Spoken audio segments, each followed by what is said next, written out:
کہتے ہیں وقت خراب ہو گیا. والعیب فینا، حقیقت میں عیب ہمارے اندر ہے، انسانوں کے اندر. وما للزماننا عیب سوانا، اس زمین کے اوپر ہمارے بغیر کوئی ہے ہی نہیں جو بدلا ہے. سورج اپنا کام کر رہا ہے، دن رات اپنے ٹائم پہ آ رہے ہیں. آپ تو کیلنڈر پورے سال کے بنا دیتے ہیں، بلکہ 10-10 سال کے کیلنڈر موبائلوں کے اندر تو کئی صدیوں کے کیلنڈر آپ کو نکلیں گے. کیا کبھی ایسا ہوگا کہ جنوری کا مہینہ 15 دن کا رہے گا، فروری آ جائے گا؟ کیا کبھی ایسا ہوگا کہ سورج 2 گھنٹے کا رہے گا بعد میں ختم ہو جائے گا، رات رہے گی 22 گھنٹے کی؟ نہیں، ایک نظام بنا. روزدری کی کیلنڈر پہلے بنا ہے کچھ. وَلَن تَجِدَ لِسُنَّتِ اللَّهِ تَبْدِيلًا، اللہ تعالیٰ کی اس نظام میں تبدیلی نہیں دیکھیں گے. جس طریقے سے اس نے بنایا اللہ نے، یہ اس کام پہ برابر ہے. بس بدلا جو ہے وہ حقیقت میں یہ انسان بدل چکا ہے. اس نے اس پیغام کو، روحانی پیغام کو، آسمانی پیغام کو جو ہے وہ بھلا دیا. اسی لیے اللہ سبحانہ و تعالیٰ نے اس قرآن کے ذریعے سے ہمیں یاد دہانی کرائی ہے کہ آپ سے پیچھے بھی قومیں گزری، نسیم منسی ہم نے ان کو کر دیا. کون یاد کرتا کیسی کیسی دنیا اس پوگل میں آئی تھی، کن کن ماہ نے اس پوگل من شان، کم کم ہستی جس پوگل من آمد، سب کا نام و نشان میرا. کون سے اس کتاب سن نام کے جس میں باقی حقیقت کچھ نہیں. اسی لیے یا وقت یا رسول اللہ صلی اللہ علیہ وسلم آواز کرتے صحابہ کرام، ابو بکر صحابہ بھی جو اے میرے ساتھی تھے. یا جو وقت نا آج 2000 مطلب 2024 میں سیتے مائنڈ سیتے یا 3024 ہے نا ہماری قبروں کا نشان نہیں. جو صدی پر یہ موجود ہے کچھ ایسا، بلکہ ہمارے جسموں کو بھی اس مٹی نے کھا دیا ہو، کچھ نہیں باقی. بس ایک انسان کو وہی چیز ہے جو باقی رہنے والی ہے، سو کم دین عثمان کا دینی زندگی گزار رہی. اسی لیے اللہ تعالیٰ قرآن بنتے اذکرونی اذکرکم، تم مجھے زمین پہ یاد رکھو، میں تمہیں آسمانوں سے یاد رکھوں گا. آج جن پر ہم دعائے رحمت کرتے ہیں، مغفرت کرتے ہیں، ان کو کسی دنیا کے بڑے اسٹیج کی وجہ سے نہیں کرتے ہیں. جس نے دین کا کام کیا ہے اس کو دینی مجالس میں یاد کیا جاتا ہے، ان پر مغفرت کی دعائیں کی جاتی ہیں. اسی لیے عالم دین بنتے کہ ہماری عمریں محدود ہیں، ہماری زندگیاں محدود ہیں، 30 40 50 60 یہی ہے ساری زندگیاں. کوئی 30 سال میں جاتا ہے، کوئی 20 میں جاتا ہے. اگر آپ چاہتے ہو کہ آپ کی زندگیاں 1000 2000 سال کی ہو جائے، اس کے لیے پھر کوشش کچھ کرنی ہے. اس میں کیا کرنا ہے؟ دین کی کوئی خدمت کر کے جانا ہے. اس میں مسجد ہے کتنی چھوٹی ہے،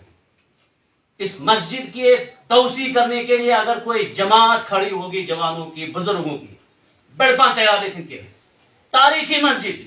200 سال کے بعد بھی بولنے چاہیے ناڑی کے ان جوانوں نے مسجد بنائی ہے جو 200 سال کے بعد بھی عالی شان ہونی چاہیے. ان کے لیے لوگ دعائیں کریں گے. نماز اسن پڑھتی پانے دعا پانے اللہ تعالیٰ سے درجات کرتی بلند. تو جو انسان چھنے بدلی گستے وَيَأْكُلُ بَعْضُنَا بَعْضًا أَيَانًا. امام شافعی سنتے کیا آپ نے کبھی دیکھا کسی بھیڑیے کو دوسرے بھیڑیے کو کھا رہا ہے، کسی کتے کو دوسرے کتے کو کھا رہا ہے؟ نہیں. یہ بھوک وغیرہ افلاس میں ایسا کرتے ہیں اپنی لالچ کے، لیکن دوسرے کو کھاتے نہیں ہیں. وَيَأْكُلُ بَعْضُنَا بَعْضًا أَيَانًا. لیکن جو انسان جو تین یہ ایک دوسرے کو کھاتا ہے. آج ایسا وقت آ چکا ہے. تین حالات، اللہ تعالیٰ سے پیغام گمشمش، دین بھلا چکے ہیں. پچھلی قوموں نے بھلایا، اللہ سبحانہ و تعالیٰ نے قرآن میں بار بار ان کا تذکرہ کیا تھا. یہ اس لیے نہیں ہے، قرآن کریم رحمت والی کتاب ہے، ایک ایک حرف پر 10 نیکیاں ہیں. تو کیا اللہ سبحانہ و تعالیٰ نے ان قوموں کا جب تذکرہ کیا وجہ کیا تھی؟ کہ وہ لوگ راستے سے ہٹ گئے تھے، وہ آسمانی پیغام سے ہٹ گئے تھے. نبی اکرم صلی اللہ علیہ وسلم کی جب بعثت ہوئی، آپ علیہ السلام کوئی نیا دین نہیں لایا، وہی لایا جو اس سے پہلے موسیٰ علیہ السلام نے تھا، عیسیٰ علیہ السلام نے لایا تھا، بلکہ آدم علیہ السلام، بلکہ انسانوں کو جس کے لیے بنایا گیا تھا وہ دین لایا گیا. اب کیا ہوا؟ جب یہ دین آیا، اس وقت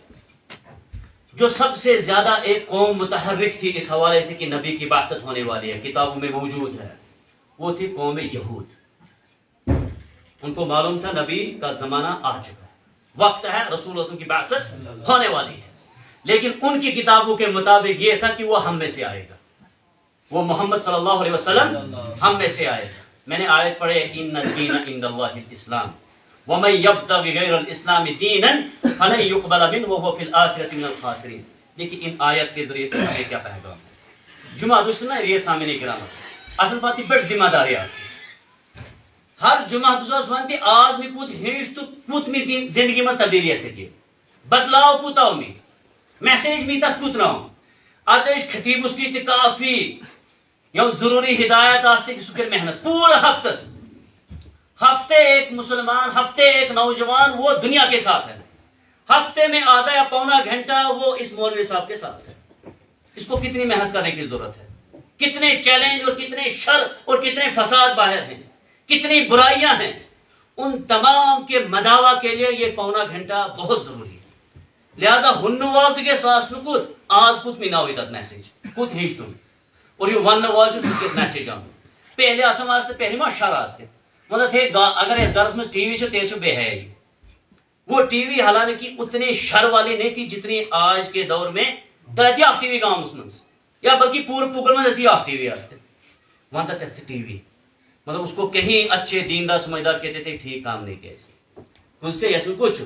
برائی حالانکہ ضروری کہتے ہیں کہ دس میں برائی ہے ایسے خیر بھی اس کے اندر ہوتا ہے جو خیر استعمال کرنا چاہے گا چلا تو واز کرتے محنت کرتے علماء کرام تمن حالتن مطابق اور شو یکیس یکیس ماہنس آہت میں یا ٹی وی بلکہ ٹی وی ستن ہزار گنا چھو تس میں آتی برائی اس طریقے سے نہیں پہنچتی تھی گھر میں جس طریقے سے اس میں پہنچتی ہے ایک سیکنڈ ایک پل میں اس وقت کہیں دور ملک کا شر ہمارے گھر میں پہنچ سکتا ہے نکچ کارٹون بات چینل لے سبسکرائب کر بیل آئیکن سے کس طرح دبے جیسے وہ دوسری شر اس میں ڈالتے ہیں ان کو نوٹیفکیشن آتے ہیں بچہ دیکھتا ہے پھر وہی مطلب ان کے اس جو پروپیگنڈا ہے اس کا شکار اس وقت یہاں پر ہر فرد ہو چکا ہے اور یہ جو سرنیاتن زیادہ محنت کرنے سے ضرورت جوان ہو بزرگ ہو خطیب ہو سامعین ہو وہ یہ ہے کہ اس شر سے باخبر کرنا لوگوں کو ورنہ نتائج بہت بھیانک ہونے والے ہیں یا کارٹون بیل بیل یا نک بنوتی مستقبل میں کارٹون یہ گاؤں میں وہ حرکتیں کریں گے جانور بھی شرمندہ ہوں گے یہ ایک بہت بڑی پلاننگ ہے اس کے پیچھے یا عام تیار کرنے والا یا تیار کرنے والے تمشن پانی کے نشاول تھے یہ معلومات جو یہ تیار کرنے والے ہیں وہاں پر کچھ ملک دنیا کے اندر ایسے چائنا سے کم ترقی ہو وہاں پر بہت ساری وہ سوشل سائٹس بند ہیں جو ہمارے ان ملکوں کے اندر بند نہیں ہیں تو بند یوں کرنے وال کم یس پتہ تہن ارادہ کچھ مقاصد ان کے کیا ہیں جب رسول آیا صلی اللہ علیہ وسلم ان کی امید ہم میں سے ہوگا اور وہ کہتے تھے مکہ والوں کو اے قریش اے بنو ابو طالب بنو ہاشم تب مدینہ میں ذات یہود مکہ کے اندر یہود نہیں تھے مشرکین تھے وہاں نبی آئے گا ہمارے قوم میں سے ہم میں سے پیدا ہوگا ہم مکہ میں داخل ہوں گے آپ سے خانہ کعبہ کی چابیاں بھی لیں گے زمزم ہمارے کنٹرول میں ہوگا پھر ہم آپ کو سبق دیں گے ایک قومی ان کے اندر یہ کیا تھا حسد تھا لیکن جب رسول مبعوث ہوئے صلی اللہ علیہ وسلم قریش میں مکہ میں وہ یہودیوں میں نہیں تھا وہ اسماعیل علیہ السلام کی ذریت میں سے آیا یہ قوم یعرفونہ اس کو جان یعرفونہ کما یعرفون ابناہم اللہ نے قرآن میں کہا یہ قوم نبی کو ایسی جانتے ہیں نا جیسے اپنے بچوں کو جانتے ہیں جیسے کہ انسان اپنے بچوں کو جانتا ہے قرآن میں اللہ نے کہا یہودی لوگ اس محمد صلی اللہ علیہ وسلم کو اس کے پیغام کو ایسے جانتے ہیں سمجھتے ہیں اور اس کے بارے میں ان کے پاس جانکاری ہے جیسے ایک باپ کو بیٹے کے بارے میں جانکاری ہوتی ہے قرآن نے کیا اسلوب استعمال کیا جیسے باپ اپنے بچے کو جانتا ہے قرآن میں اللہ نے یہ نہیں کہا کہ انسان جتنا اپنے آپ کو جانتا ہے کیونکہ انسان کی زندگی میں کچھ احوال ایسے ہیں جب انسان خود کو بھی جانتا یا پیدے سے مضمون خود پتہ حالت آستی 4 5 10 سال تک تو شعور ہی نہیں ہوتا ہے ہم کیا کیا کرتے ہیں کیا کیا ہوتا ہے لیکن والد کو اپنے بیٹے کی ایک ایک پل ایک ایک حرکت پتا کب بنا اس کی گھڑی تک یاد ہے اللہ نے کہا یہ محمد صلی اللہ علیہ وسلم کو یہودی اسی طریقے سے جانتے ہیں جس طریقے سے ایک باپ اپنے بیٹے کو جانتا ہے انہوں نے اس پیغام کو خراب کرنے کے لیے اسی وقت سے محنت شروع کی اور ان کی جو پلاننگ رہی یا اس نے پلاننگ کرتے کہ یا سامنے خراب کرنا یہ پلاننگ تھی کہ یا نسل سے نا ان کی نسلوں کو ہم کیسے خراب کریں گے اس ٹارگیٹ اور اس مقصد کو لے کر وہ لوگ